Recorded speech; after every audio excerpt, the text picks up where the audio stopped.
the non-pass interference call. Right.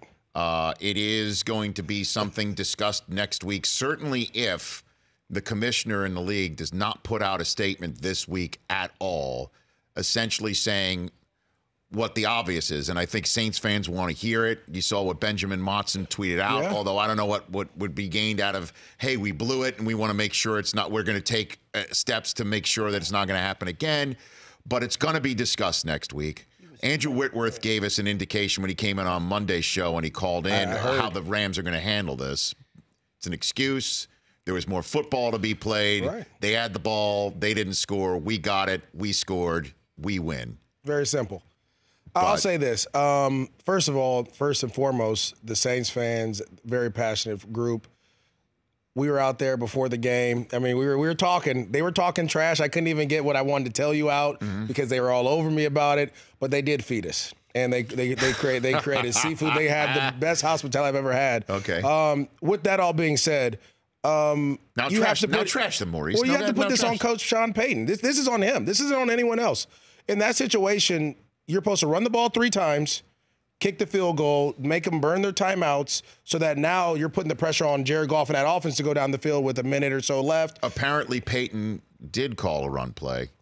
Drew saw – well, no, he saw he 9 in the box, and Drew went ahead and threw the ball on first down. Run pass option. Kind of dirted it, you know. Well, I mean, that's an that issue. set everything in motion. That led to a why not just go for it on 3rd and 10. And then that blown call. I mean, have you ever seen a worse blown call?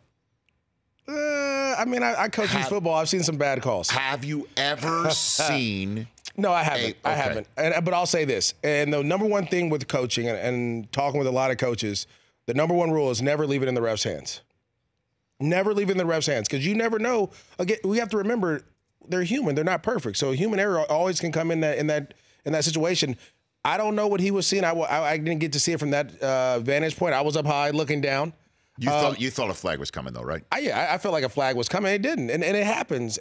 Granted, but that one play doesn't change the game. Let's talk about all the times that the Saints got into the red zone and kicked field goals. Let's talk about the fact that they had it in OT, which we saw Tom Brady have the ball in OT and just end the game. So there was opportunities throughout the course of the game that I felt like they could have taken advantage of. It just wasn't that one call, and people have to stop doing that because, you know, we're teaching that it's okay to be upset and make excuses. Like, no, there was 60-odd minutes plus more to be played, and you can't dwell on those things. Now, I know people want to say, Maurice, you know what? You never won anything a day in your life. And I'm going to bark back and say, no, I won 4 national high school championships.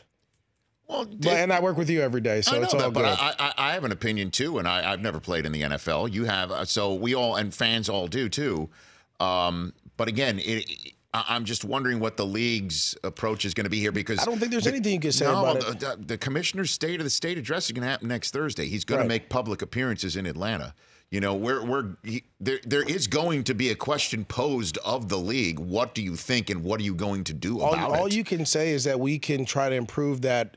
Because it's not like Roger Goodell made that call. It's not like Al Riveron made that. So whoever made that call, you're going to obviously sanction him on that, or whose job that was, and then say we have to learn from it moving forward. It's the same with the Tuck rule. You don't think that I was sick watching the Raiders beat the Patriots in New England with the fumble?